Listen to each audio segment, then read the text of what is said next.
Nobody wants just a job anymore. People want a career. Labor, work, the workforce, it is all evolving. Employees have many options, and employers are working to make sure those options and opportunities are known. We have to change our thinking about them and adapt to where they are. In certain areas, you're talking six figures all day long. For many workers, it's all about work-life balance. Personally think I work better working from home. And that can mean flexibility and benefits. We've done a lot of employee engagement surveys, and again, it's been through the roof recently, and it's all the perks that we give back to our employees. We're all facing challenges when it comes to making work and family happy at the same time. It's a delicate balance, which is creating unique situations and pushes people to their limits. There's no question that burnout causes people to leave. And burnout can lead to larger issues. Quiet quitting is just one. And according to experts, rethinking employer-employee dynamics might be a necessary step to fixing things. This ideal worker notion in the past that you separate your personal life and focus on your professional life while at work at least is not sustainable. It does come back down to people, and people have stories and lives, and you have to meet them where they're at. Some are shifting gears and changing professions. I did not have all the funds that I needed to come back to school as a student, and this program has given me that opportunity. And if change is what you're looking for, there are options. I'm going to be doing something that I really love. The opportunity is there, and I'm taking it. A major issue around the country is labor trafficking, which is more widespread than you might suspect. But groups are working to stop the inhumane treatment of people simply trying to make ends meet. A person who is a victim of either sex trafficking or labor trafficking, which is our expertise, can sue their employer. You can always trust someone out there. Speak. If you have opportunity, make that one phone call. Hey everybody, I'm Louis Bolden, and this is Solutionaries. Our show focuses on finding the creative thinkers and amazing doers, fixing problems in our communities. Today, what's working and who isn't? A look at work and labor and the solutions making things better. Today we start in Detroit, focusing on solutions to burnout, quiet quitting, quiet firing, and more. What you're finding now is just a general level of exhaustion in the workforce, which is leading to apathy. And people are just getting so burnt out that they really almost stopped caring.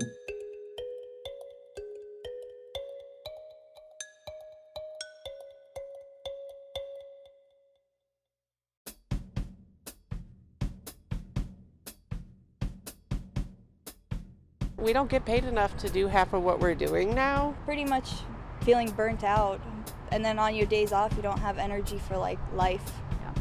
I had to force her to come out with me today. Lydia and Robin are best friends and hairdressers in competing salons. Both say they're burned out and close to quitting. I don't feel the same that I used to feel.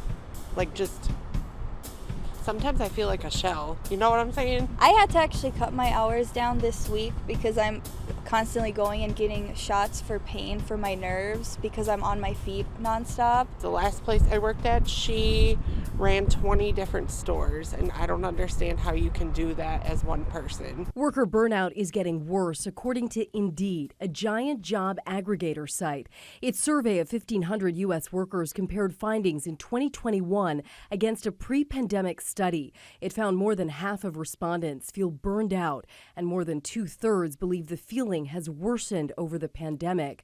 Those who work virtually are more likely to say burnout has worsened over the course of the pandemic than those working on site. We're finding everywhere we go, if the employer does not tie to the values of the employee and vice versa, then what we see is more burnout, more disengagement, because they don't see the point in being there. David Strubler is a professor in the Department of Organizational Leadership at Oakland University. There's no question that burnout causes people to leave. Now, there's other things that happen with burnout. I become a cynic. I become toxic, I become negative. And of course, that has a terrible effect inside the workforce because you end up with a whole culture of toxicity. Quiet quitting is the latest workplace buzzword that's getting a lot of attention. Now, definitions vary. It can either focus on setting realistic boundaries to prevent burnout or just not going the extra mile. You mentioned this expression, quiet quitting. In some ways, it might be unfair because it captures all people as being slackers. And of course, there can be slackers, but there are people who have legitimate points about the notion that, well, you want me to give up my life for work and be this so-called ideal worker. And businesses love the expression of organizational citizenship behavior, which means unpaid labor. But at the same time, you can't have a sustainable organization where there's no trust. Jeffrey Sanchez Burks is a professor of management organization at the University of Michigan's Ross School of Business. This ideal worker notion in the past that you separate your personal life and focus on your professional life while at work, at least, is not sustainable. Both professors say addressing worker burnout and quiet quitting requires setting boundaries and having an open dialogue. Something employers need to pay attention to is often they think, oh, the most important thing is that you're here from 8 to 5. But what if I'm doing quiet quitting on the job? Because I can't manage my work life and family at the same time. So my productivity goes down. That costs a huge amount of money. Professor Strubler says replacing a worker who quits costs the company about 45% of the worker's salary. Productivity plummets with no one to do the job, and now you're paying a recruiter to conduct interviews. Then, once a new worker is hired, you have to train them. Just figure the law. That should encourage employers to start creating environments of civility, environments of respect, environments of engagement. I have a wonderful colleague, Amy Wierzyniecki, over at Yale, who talks about purpose. And if we can find purpose in our work, then that whole facet of life can be much more rewarding. While we want to think about ways in which we can make work more rewarding for us personally, at the same time, I think it's quite legitimate for people to say, all of my non-work life matters a lot. The times with my family and friends and or pets, whatnot, matter. And so I do need to craft a life that allows me to devote the energies I want to that as well. Then there's the phenomenon of quiet firing. That's when a worker feels like they have no other choice but to quit. So some examples of that could be feeling like you've been passed over for several promotions or not getting a raise in years. Companies don't listen to the people that are working for them, and then the people that have been loyal and have worked through the whole pandemic and stuff, they're just being put on the back burner. And then they hire new people that don't show up, they don't do anything, and they get put on at a higher pay rate than we do, and that's not fair. What do you think are some solutions then to kind of address worker burnout? Just listen to what your employees are saying. Don't say, well, I've been doing this for so and so years. Well, clearly something's wrong because everyone's quitting. So listen to the people that are actually working for you, not what you think is right. There are steps companies can take to retain quality workers. Before the pandemic, a lot of organizations, a lot of leaders thought things like emotional intelligence or empathy were things that, well, that would be great if I had it, but I don't need to. I've got plenty of work. Times are good and so forth. Now I'm not finding as many leaders who are so cavalier. They're hungry to find ways to make closer connections with their workforce, with new talent, with trying to make sure that when people start, if they've hired them, they stay and don't quit after the first day, which is happening as well. There are limitations to addressing worker burnout. Not everyone can quit until they find a better fit, and not everyone can work remotely. A clear limitation to everything I've said is I've completely omitted entire discussions about wages and what's a fair wage and what's a fair split between profits to shareholders versus wages and profits that should go to wages. No amount of empathy can make up for the fact that equitable compensation it matters. We're in what we call the hyper-modern world now. Hyper speed, hyper anxiety, hyper individualism, hyper everything. And because of that, that's the context in which we're swimming, so to speak, the sea in which we're swimming. This is a limitation that we're faced with, but we have to find a way in it. I'm optimistic about the number of companies and the number of leaders who are taking this seriously, that if we come up with a more empathetic approach to the organization, we're going to have something that's more sustainable in people's lives. It's going to help them with happiness, which we know is all-time lows, with stress, which is extremely high, with burnout, with unfair compensation.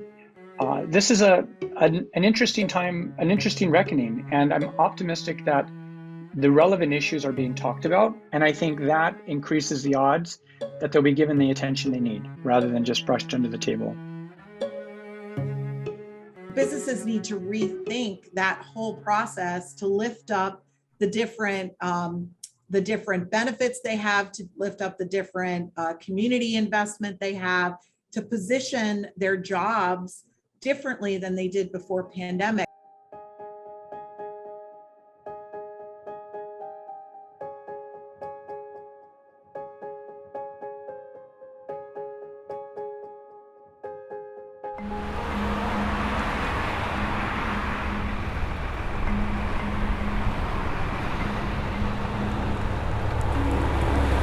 I'm Rohani. I'm a lawyer in New York City. I work in the finance department of a law firm. The city that never sleeps can be both energizing and exhausting. And while it may look like Rohani Mayera's working from her NYC office, zoom out and you'll see a different backdrop. Is it a good change from New York? Yeah, it's been really incredible to be here. She's on a 1-month getaway in Jacksonville Beach, Florida. But this is no vacation. I think the actual documents are good. I have a full setup. I actually have an excellent setup. As you can see, I have a big monitor. My laptop's connected. Her law firm is allowing its staff to work from anywhere in the world for 30 days. She chose this short-term rental as her temporary office. Some of your colleagues, where are they working from? There are people they're in Maine. A lot of people are visiting family around the country. There are a couple of people in Europe. Have you had problems staying focused? No, I personally think I work better working from home. There's less distractions, there's less people coming in and out of the office. So it's quiet when I want it to be, and I can step outside when I need to. College students we spoke to seem to be in consensus. Something that I can work from home, basically, because I want to travel. I don't want to just be in a confined space, so anywhere around the world would be nice. Thanks to the pandemic, technology, and just trends, traditional office life is becoming less appealing. So you don't want to go into an office, no. Dress up? No, 9 to 5, sit in a cubicle, no. So you want a job where you can work from anywhere in the world? Yes. And still get paid? Yes, yeah. Do you think you can get it? I think I could. And there is research about this as more and more people find working remote to be appealing. Let's take a look at some of the studies from OWL Labs. They surveyed people all across the world. Globally, 56% of companies allow remote work. 16% of businesses are fully remote. Those who work remotely are 24% more likely to feel happy and productive in their roles versus those who don't or cannot work remotely. 34% of American workers would take a pay cut, up to 5%, for the ability to work remotely. The number of job postings that offered hybrid work increased by 52% in the period between September 2021 and August 2022. That's according to FlexJobs. And other trends include a 4-day work week, a wellness stipend, and something as simple as snacks. Do you think this generation wants more flexibility? I think that this generation had 2 years of having to be flexible with the COVID pandemic. And so that they have the ability to work from home, they've demonstrated it. And so now they know that they can apply it. So my name is Scott Curry. I'm the Senior Director of Industry Engagement for UNF Career Services. What do you do? So basically my job is to get students jobs. I work and interact with employer partners to help them create internship programs, experiential learning, and career opportunities for our students. A lot of people will say, look at this generation. They're on their phones, they're on their computers. They're not working as hard because they're not going into the office. What's your response to that? It's a different type of work. Students are able to get a lot done on their phone when it comes to work. A lot of opportunities are remote and allow students to get work done, from the field or from, their living room. So I think it depends on the position. I think it depends on the applicant. Yeah. So there's still quality out there? Absolutely. He points out that some companies still prefer in-person, making going to work more of an experience than a job. The compression boots, which a lot of pro athletes have been using those compression boots that help with recovery. They have the therapy gun devices that all staff members can come down between calls or between work or before and after their workouts, and they can really use these recovery services that they have. Equally, there's a yoga teacher who comes in. The CSI companies in Jacksonville offer recruiting, IT, and staffing. They immerse employees in an environment that includes massages, sports games, and concerts. We've realized to retain them, we got to keep it a fun setting. So whether you take a break to go play pool or to shuffleboard or to go down in the gym, go to a yoga session, it's been a way for people to kind of get work done by still collaborating with their team in a different setting. So it's been a great way to work off some steam. This is Joseph with CSI Tech. How are you doing today? COO Kate Mays says in a competitive job market, offering perks has its perks. We've done a lot of employee engagement surveys, and again, it's been through the roof recently, and it's all the perks that we give back to our employees. We've had dramatic success over the past couple of years, and our growth trajectory is through the roof, and we put it back to the culture.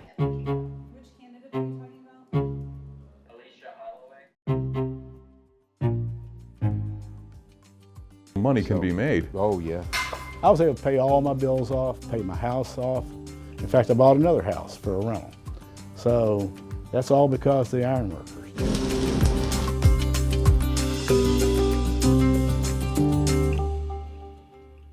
The happiest moments. The heroes who inspire. Something good is happening here. Search for Something Good Show on YouTube and subscribe to the channel. Something Good. The good news you need.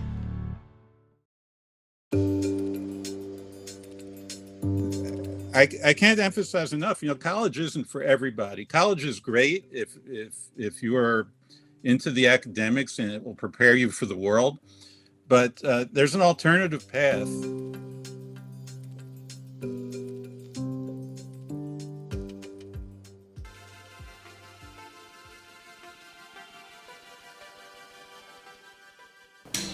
I never wanted to be 9 to 5. And I walked in, I saw all this steel, and I said, oh my God, what have I got into? My name is Bobby Nost, and I've been an ironworker since 1984. Any regrets all those years later? Absolutely not. Some say they're part of a fading tradition, a legacy of steel, welding, and hard work. The American ironworker. Any infrastructure that you see in this country, any skeleton, every building, every bridge, every skyscraper starts with us. How would you describe the life of an ironworker? It is a hard, difficult job. I've done 14, 15-hour days. It's not a 9 to 5, it's more of a lifestyle. If you're willing to work and not afraid of heights, it's definitely something to look into. I had to replace the lightning cables on pad 40 after the rocket blew up at SpaceX, and I think that's like 305 feet or something like that. You didn't blink? That's the job. Daniel Aldinger is a third-generation union man, a journeyman ironworker for nearly 2 decades now. Being in a union was something that was instilled in me very young. Aldinger is in his early 40s, a family man with financial security. And I got medical insurance, I have a pension, and an annuity. But he wonders about the next generation. You know, for a long time in this country, we've put the trades on the back burner. The average age of the tradesman is just kind of creeping up and up and up. Your average age of a welder, I think, is in the 40s or 50s these days. Jason Jagiri, like Aldinger, is in his 40s. A trade school is just as good as going to college. He tells News 6 he's seeing fewer men join the ranks of the paid apprentice program. In fact, the men on this crew are two of the last in line. How important is that apprentice program? Very important. So anybody can come in with no skills at all. Put my side in first. By the end of your 4 years, you're completely certified in all different aspects of the ironworking trade. That's money. It's earn while you learn. It does not cost them anything. There's no college loans once they get done. Ground him off to that clip over there to the structure. And I think the apprentice numbers right now are at about 15,000 apprentices. And we really are striving around the country to get that number more up towards 20,000. Start cutting out that deck whenever you get a chance, all right? The people that actually come out here and work in the field is a dying breed. In the next 10 years, the U.S. Bureau of Labor Statistics projects America will need more than 16,000 iron workers. That's based on 9,000 additional iron workers, and more importantly, more than 7,000 on the job now, expected to retire. So you're telling me you need more people? Oh yes, everybody does, yes. It's a nationwide thing. Bobby Nost is the union's business manager, an architect of Local 808's push to hire new personnel. How many people can you bring in? Well, it's unlimited. You have to balance the work that you have and the contractors that you have, and you bring up the people to fill it. Part of that strategy, the lure of the union benefits package. Our worker is making a whole package of $44 an hour, $27, $25 on their pocket, we call it on the hip, and then $16 worth of benefits. So money can be made. Oh, yes. I was able to pay all my bills off, pay my house off. In fact, I bought another house for a rental. So that's all because of the iron workers. Real good welders, you're talking about six figures. I mean, it's real good right now. In certain areas, you're talking six figures all day long. Kenny Waugh is the Director Industry Liaison for the International Iron Workers based in Washington, D.C. We are in job fairs all over the country daily. Think of him as Bobby Nost's counterpart on the national international stage, recruiting potential workers from Orlando, Jacksonville, Houston, Detroit, just a fraction of the 157 union offices hiring in the U.S. and Canada. We can put people to work in every city you just mentioned. It's all over. If the iron worker wants to travel just a little bit, he can always go next door and go to work in that local. That's the simplicity about our setup. If you have a journey card, a journeyman's card, you can go anywhere you want. What about the next generation? Why aren't there takers right now? You know, that's a really tough question, and I think we have to eliminate the stigma that this is just a job you have at the summer in between colleges, because this is more than a job. Like, this is my career, this is my life. Is it possibly that they don't understand what the job's all about? I think it's that they don't understand, and I think that we need to do a better job at maybe getting it out there to them. I call it the best kept secret. The iron workers have identified the challenge to recruit the next generation. We're coming at every angle there is. We're in PTA meetings, you know, as young as some kids 10 or 12 years old that we're getting in front of. You can't start too young. A 21st century recruiting blitz built to grab the attention of the smartphone generation in person and via social media platforms. These young people were born with something electronic in their hand. We have to change our thinking about them and adapt to where they are and use what they have as skills and what we sometimes think is a hindrance and make it positive. And I think that's what's going to make it different. Solutions can be hard to come by, but our team is working to bring them to you. Maybe you know of an issue that needs answers. If you do, we want to know about them. Head to solutionariesnetwork.com and send us your ideas and your feedback. Become part of the conversation.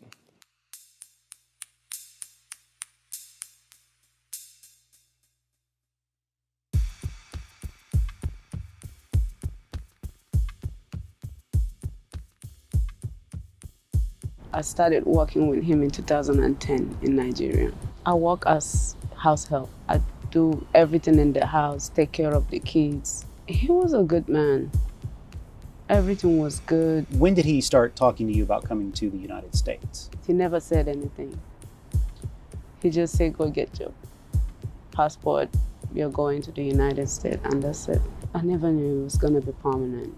Blessing Daniel is talking about her former boss, actual Nigerian prince Eze Matamir. And the court records we went through show that he brought her here on a tourist visa and put her to work at his house in a Houston suburb. She was working there, essentially 24/7 for her waking hours. Instead of paying her wages like you should normally, he told her that he would be sending money to her family in Nigeria. My name is Dokwang Daniel Pham. I am a staff attorney for the Equal Justice Center. We help people who have suffered some sort of issue in the workplace, be it wage theft or employment discrimination, and we help them get justice against the employers that have wronged them. There was no promises here, but there was promises back in Nigeria before coming, like taking care of my child, my daughter, paying her school fees, like, getting me a hair salon here. You had to leave your daughter? Yes. I didn't come with her. How old is she? She was 8 as of that time. That must have been hard. One of the hardest things ever. Yes.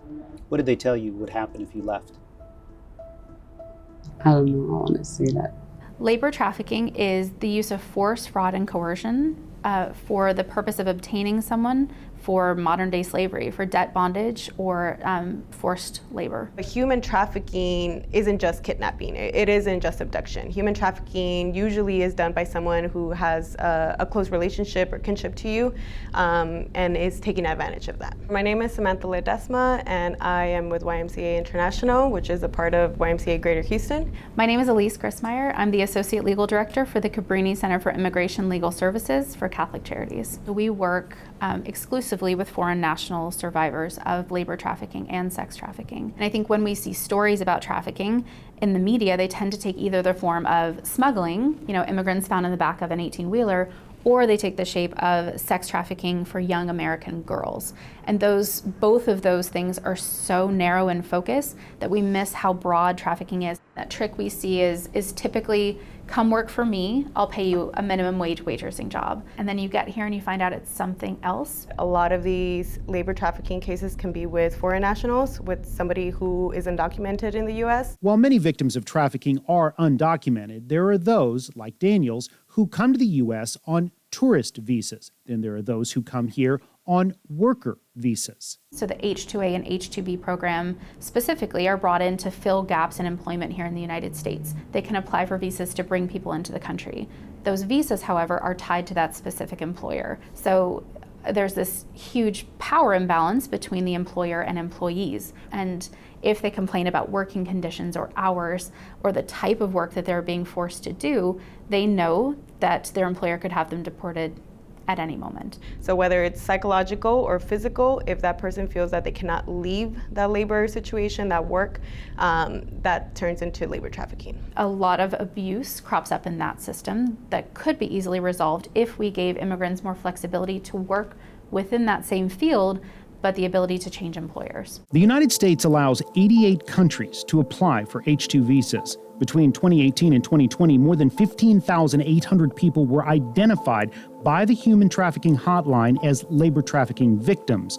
Nearly 3,700 were holding an H-2 visa. Again, people with these visas cannot change jobs to escape their situation. In Daniel's case, it took a call to get her out. I was going to church at first. I started to make friends, and when they realized I was making friends, they stopped me from going to church. I never had a phone. They never got me one. They said I had no one to call. When her family friends eventually learned that she was in Houston and working for this Nigerian politician, they basically asked, we want to see you, we want to spend time with you, and she wasn't able to do that under her employer's orders. Eventually they figured, something might be wrong, and they essentially called the police. Do you remember the day that the police showed up at your house? Just like right now. I would never forget that. Were you scared going with the police? At first, yes. What did you think was going to happen? I thought I was going to be deported. The fear in me, like, I had no idea what was going on. They said it was human trafficking, and I had no idea I was going through that. So a person who is a victim of either sex trafficking or labor trafficking, which is our expertise, can sue their employer and recoup damages related to the mental anguish that they've suffered and the wages that they should have gotten. So it was the YMCA International, working on the immigration half of Ms. Daniels' case, that eventually referred her to us to do a civil lawsuit. How was that settled? It's settled for a decent amount of money. We did try to speak with the prince about this case. His attorney emailed us a statement reading the prince was traumatized by the allegations and he filed a counterclaim for defamation. They both ended up settling and closing their claims against each other. We haven't seen a lot of criminal prosecution on the cases that we've been working on. It's hard to grapple with this definition and understand that labor trafficking is not just a workplace violation, it's also a human rights violation. With the resources that law enforcement has, it's still a difficult case to prosecute. Kenneth Magidson, former U.S. Attorney in the Southern District of Texas. Is it easier to go after the sex trafficking, because that usually involves multiple women with more clear-cut signs of other crimes being committed, versus the one person who is a domestic servant? The federal resources in law enforcement are always stretched thin because there's so many demands upon what kind of cases they take. Even in the sense of forced labor, they're always going to be looked at in terms of multi-state investigations. In other words, is this something that's being done by a cartel? Is this something that's being done by organized crime? But we have to put the infrastructure in to handle the immigration problem. And right now, we don't have that infrastructure. We just have law enforcement at the border trying to stop people.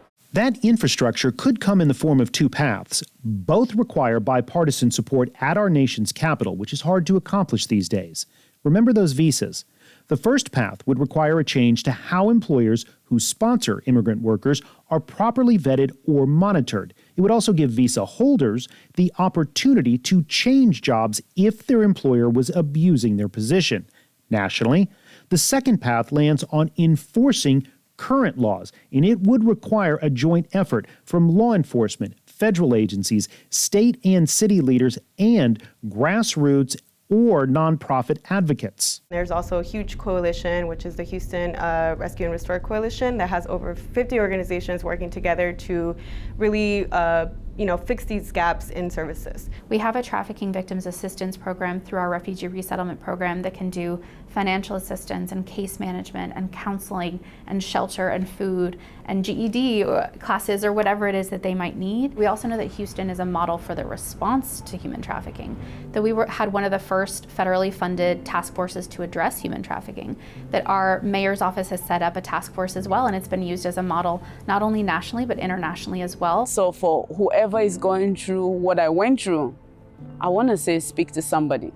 You can always trust someone out there. Speak. If you have opportunity, make that one phone call, and that's it. G3 is free for students. They don't have to pay that money back? No, this is a grant. It's not a loan. So no, they don't have to pay anything back.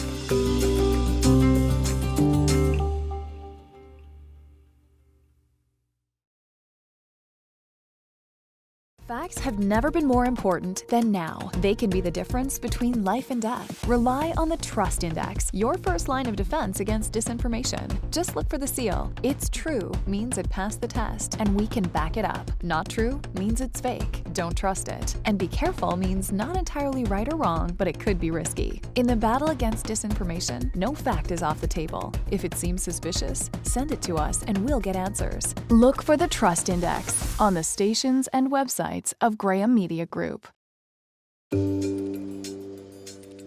Now you can take classes for free. I just don't think people realize that. They could train for something, right now and go into a pretty good paying job and not even have to pay for the classes. And it would work within their schedule. A lot of the classes right now are online where people could do them while working.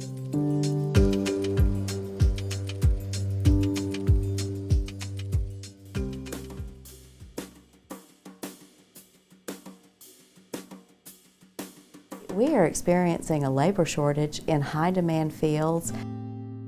We're reaching out to those and saying, you know, you may want to change your career field.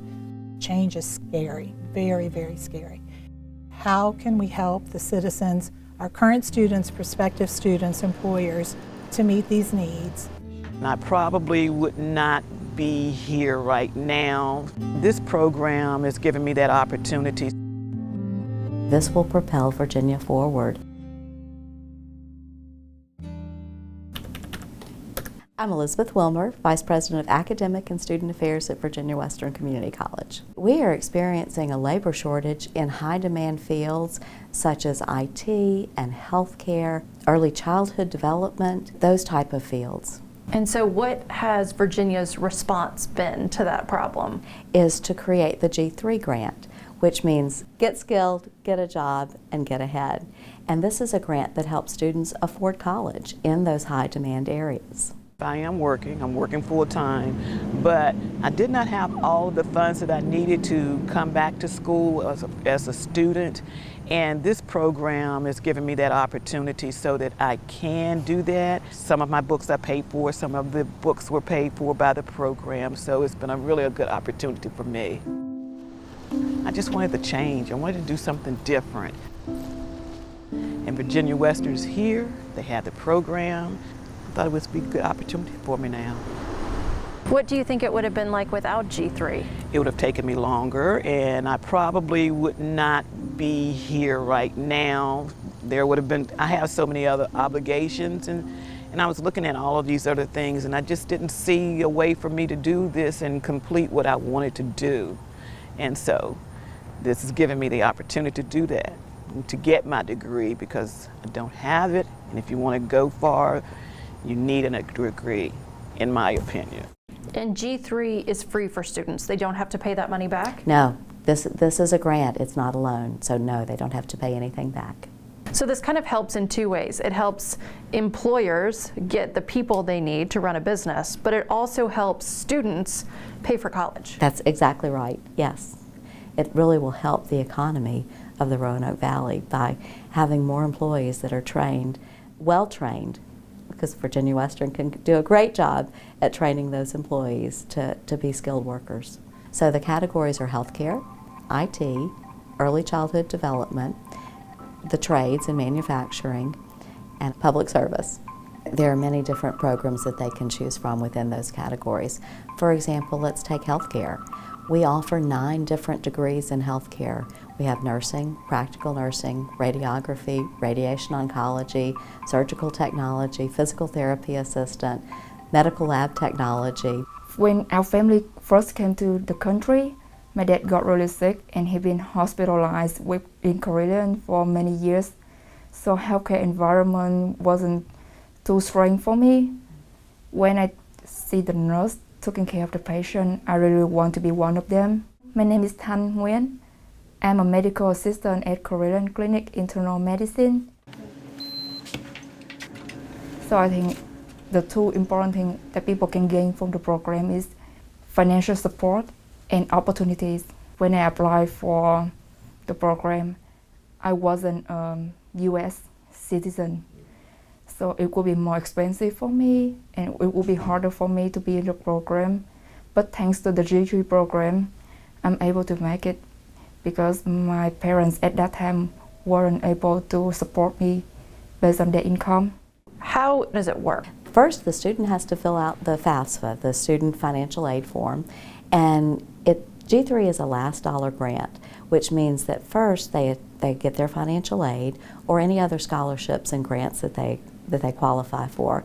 Then G3 pays for the rest of their tuition, fees, books, and if they qualify for full financial aid, it will give them a stipend, a semester-based stipend that they can use for living expenses.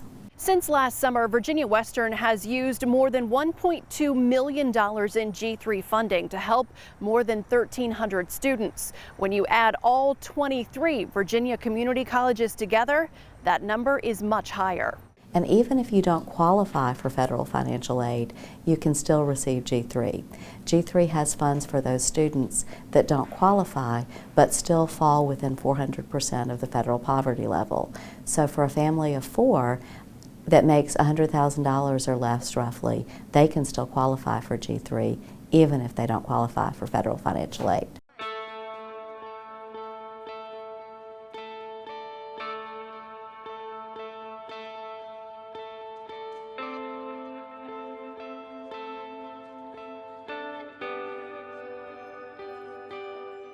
Is there any other state that's doing something like this? You know, there are several other states doing different types of, like for example, Tennessee's Promise Grant or Georgia's Hope Grant, that do different things to help support students, to support community colleges. But this is unusual in that it supports high demand fields. So it's not every program that the college offers, but it's those that are high demand in terms of employment needs. Are there limitations to these programs? You have to be eligible for the program. You have to be a Virginia resident. You have to take at least 6 credits a semester. And again, you have to apply for financial aid using the FAFSA. Being able to have access to programs like these, what does it mean to you? It means that you can grow. This is an opportunity for me. Even though that I'm working and I have other obligations, it opens up a door so that I can excel in the fields that I want to excel. And it won't be just I'm going to work because I need a job, but this time around it's going to be I'm going to be doing something that I really love. The opportunity is there and I'm taking it. It really begins with the resident who has this moment where they're looking for access to resources and an opportunity to improve their skill set, then ultimately change the trajectory of their life.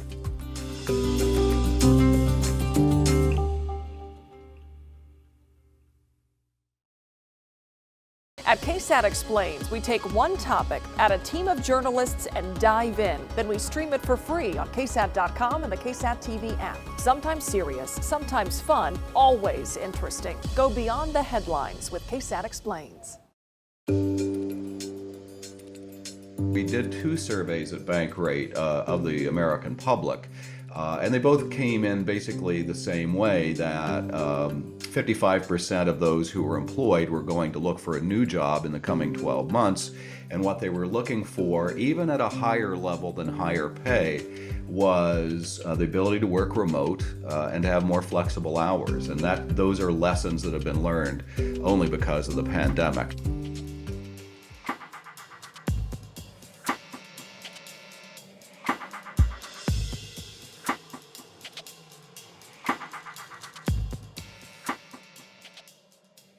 Positions waiting to be filled. Job seekers searching for better opportunities. It's not something new. According to the City of San Antonio, vacancies are common for most departments.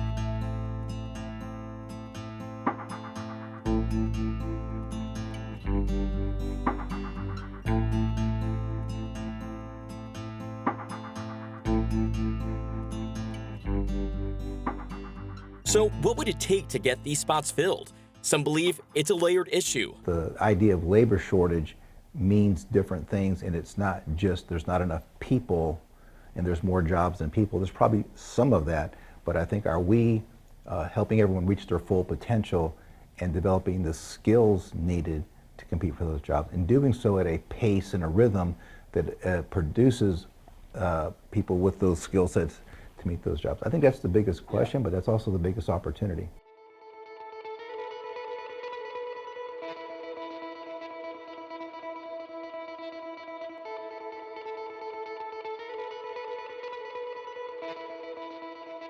We focus on those individuals that have opportunities to help improve their skills, but don't have access to the resources, the financial support, the coaching that's needed to help them navigate a training program or a career path and then get them job ready.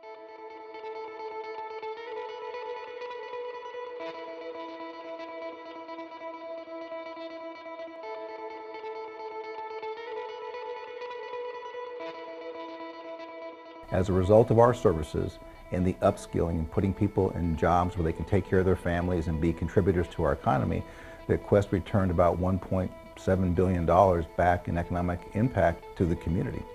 Those in-demand careers include healthcare, information technology, and different trades. It really begins with the resident who has this moment where they're looking for access to resources and an opportunity to improve their skill set, then ultimately change the trajectory of their life. That's a good question. Why now? Because the struggle, like I just got tired. I'm just so tired of struggling, going from different job to different job, and you know, I just want to live better for myself and for my family. That aha moment came after the birth of Jeroice's son. He's enrolled in a commercial driver's license program at Alamo Colleges, a training institution partnered with Project Quest. How did you get connected to the CDL program? And why specifically something like that? I got connected to the CDL program with a family friend. I was just really trying to do anything just to make more money, and then she said something about the Project Quest, and then everything else was history. I done did temp services, I done did like warehouse jobs, and like what else did I do? I was doing like little side gigs too, but nothing just clicked and nothing stayed. So I'm just glad finally I'm at a point where it's just something that okay, well, you know, I can do this. Workforce development or labor, it does come back down to people. And people have stories and lives, and you have to meet them where they're at, but seeing the transformation on the back end makes all the work that we do very, very gratifying. And thank you so much for watching. While this might be the end of the show, the discussion is just beginning. We'll have a lot more on work, labor, and much more on our YouTube channel, youtube.com/Solutionaries. And while you're there, check out our survey about work and labor. We want to hear your thoughts on the topic, and your voice deserves to be heard. You can also leave us a comment and subscribe and share. Sharing solutions helps everyone. If you know of smart solutionaries in your community, tell us about them. Head to solutionariesnetwork.com. Thanks for watching. Until next time, I'm Lewis Bolden.